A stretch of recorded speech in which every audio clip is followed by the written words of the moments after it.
भारतीय क्रिकेट संघाचे कर्णधार पद भूषवण्याचा सन्मान वसईच्या आयुष म्हात्रेला मिळालाय।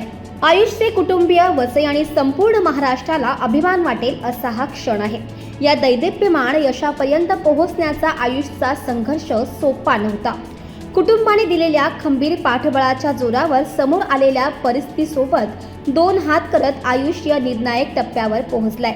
हा नुसतं खेळण्यासाठी, आणि ते खेळणं पण असं आहे की तुम्हाला त्या नेटमध्ये जायचं आणि 2 तास खेळायचे। त्या 2 तासामध्ये तुमच्या वाट्याला फक्त 10 मिनिटं येणार आणि त्या 10 मिनिटासाठी तो पूर्ण दिवस घालवत होता।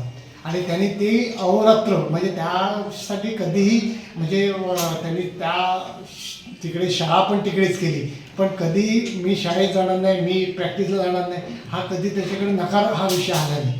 आणि त्यांनी ऊन पाऊस म्हणजे आपण बोलतो ना की जसं आपले ऋतू असतात, आम्ही ज्या एरियात राहतो आमच्या एरियामध्ये रस्त्याला पाण्याचा वगैरे भरपूर म्हणजे पावसाळ्यामध्ये जमा होतो, सगळं राहतो, पण त्यांनी त्या गोष्टीसाठी कधीच, कारण मुंबईत आम्ही जेव्हा क्रिकेट चालू केलं त्यानंतर आम्ही त्याची शाळा पण मुंबईतच नेली, पण त्यामुळे तुमचं क्रिकेट असो वा नसो पण शाळेसाठी तुम्हाला मुंबईत जायचंच आहे काही करून। त्यामुळे तुमच्याकडे पाऊस आहे, मुंबईत पाऊस नाही आहे, तरी तुम्हाला जायचं आहे या पावसामधून। म्हणजे त्या वेळेला तुम्हाला असं हे कन्सेशन काहीच गोष्टी नव्हत्या। पहिल्याच भेटीत आयुषमधील क्रिकेट कौशल्याचा स्पार्क शालेय प्रशिक्षकांनी ओळखला। इतक्या कमी वयात त्याने अवगत केलेल्या कौशल्यावर ते प्रभावित झाले होते। याबाबतची खास आठवण आयुषचे शालेय प्रशिक्षक सचिन माळी हे सांगत आहेत। जेव्हा त्याचे वडील माझ्याकडे घेऊन आले तेव्हा मी त्यांना ती इनिंग त्यांचा म्हटलं, तो माटुंगा जिमखान्यावर म्हटलं ती 136 रनची इनिंग खेळलेला तोच आहे ना हा म्हणून ते म्हणाले हो आयुष। तेव्हा ती मॅच मी पूर्ण पाहिलेली, त्याची बॅटिंग पाहिलेली आणि खूप इम्प्रेस झालेलो की एवढा तो तेव्हा 12 वर्षाचा होता आणि 12 वर्षाच्या वयात तो जे शॉट्स खेळत होता ते म्हणजे खूप कमी मुलं त्या वयात असे बॅकफूट शॉट्स वगैरे खेळतात। त्यामुळे तो माझ्या लक्षात होता आणि मग त्याचा तसा तो आमच्या शाळेत आला आणि पूर्ण 4 वर्ष शाळेत आणि 2 वर्ष आरे पोद्दार असं माझ्याकडे पूर्ण तो 6 वर्ष होता। आणि त्याच ह्याच्यात तो कॉलेजला आल्यावर, ज्युनियर कॉलेजला आल्यावर अंडर-16 आणि अंडर-19 दोन्ही खेळला आणि मग त्याला पुढे मुंबईसाठी रणजी ट्रॉफी आणि इराणी ट्रॉफी खेळण्याचा चान्स मिळाला आणि त्याच वर्षी त्याला CSKने पण बोलवलं। असा त्याचा प्रवास मी लहानपणापासून बघितला आणि एका वर्षात त्याने ही सगळी अचीवमेंट केली।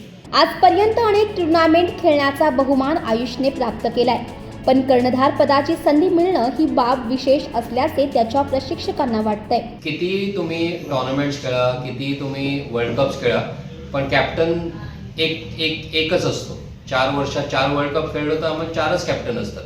त्याच्यात जर का तो आहे, त्याला आपल्या BCCIने सिलेक्ट केलं, त्याच्या जास्त आनंदाची गोष्ट नाही। शाळेने केलेल्या सहकार्यामुळे शाळा आणि मैदानातील सराव या 2 वेगवेगळ्या गोष्टी पूर्ण करणे आयुषला सोपं झालंय। याबाबत त्याच्या वडिलांनी त्याचे शाळेचे आभार मानले।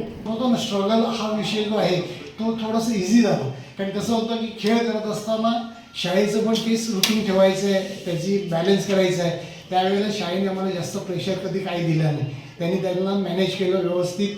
त्याच्या म्हणजे शाळेत तो आला नाही आला तरी त्यांनी ते मानलं की नाही तो चांगला खेळात करतो आहे तर आम्ही त्या शाळा म्हणून त्याला सपोर्ट करू, आणि त्यांनी तो शेवटपर्यंत 10वीपर्यंत त्याला चांगल्या प्रकारे ते सपोर्ट केला। त्यामुळे मी म्हणजे तुमच्या वतीने ती शाळेचे पण खूप आभार मानेन की शाळेने त्याला ह्या गोष्टी दिल्या, त्यामुळं आम्हाला कधी शाळेच्या ह्याच्यावर आम्हाला ते टेन्शन राहिलं नाही, प्रेशर राहिलं नाही। आयुषने पुढे जाऊन सिनियर क्रिकेटमध्ये चमकदार कामगिरी करावी आणि आपल्या देशासाठी वर्ल्ड कप जिंकून आणावा अशी अपेक्षा त्याच्या वडिलांनी आणि प्रशिक्षकांनी व्यक्त केली। म्हणजे त्यांनी जे क्रिकेट चालू केलं होतं त्यावेळेला एक वाटत होतं की एक वेगळ्या लेवलचा क्रिकेट खेळू शकतो, कुठल्या लेवलला जाईल हे माहिती नव्हतं, पण ज्या एज ग्रुपमध्ये तो खेळत होता ते एक वेगळ्या लेवलचं होतं आणि ती लेवल तो आता गाठत चाललेलं आहे। तर आता हेच असंच कंटिन्यू पुढे करून आज जो ज्युनियर क्रिकेट खेळतोय, देशाचं वर्ल्ड कप खेळतोय, वर्ल्ड कपमध्ये चांगले यश मिळवतोय तो, ते हेच यश पुढे कंटिन्यू करून देशासाठी त्याने वर्ल्ड कप घेऊन यावं। तेच पुढे त्याचा तो वर्ल्ड कप झाल्यानंतर सिनियरमध्ये त्याचा पदार्पण व्हावं, सिनियरमध्ये पण चांगलं करावं आणि सिनियरमध्ये खेळत असताना सिनियरचं पण वर्ल्ड कप त्यांनी आपल्या देशासाठी घेऊन यावं। तर त्याचं स्वतःचं पण स्वप्न आणि आमचं पण सगळ्यांचं स्वप्न आहे की त्याने इंडिया ब्लू सिनियर जर्सी लवकर त्याने ते घालावी आणि देशाचं असंच नाव रोशन करावं. आय थिंक IPLचा तो रिटेन्ड प्लेअर आहे CSKचा. आय थिंक ते पण एक प्राऊड गोष्ट आहे की CSKने त्याच्यावर इन्व्हेस्ट केलं आहे. त्याला एक रिटेन्ड प्लेअर म्हणून घेतलं आहे, तर त्याच्यावर खूप विश्वास ठेवला आहे आणि तशीच मेहनत करून त्याने लास्ट इयरपेक्षा चांगले परफॉर्मन्स करावं हे CSKचं आणि आमचं पण हे स्वप्न आहे. वसईसारख्या शहरातून थेट देशाच्या क्रिकेट टीमचे नेतृत्व करून आयुषने एक नवी पायवाट बनवली आहे. महाराष्ट्रातील गावागावात शहरात राहून क्रिकेटची स्वप्न बघणाऱ्या तरुणांना ही पायवाट खुणावेल यात शंकाच नाही. Bureau report, Nilesh Mahadik, Navrashtra, Vasai.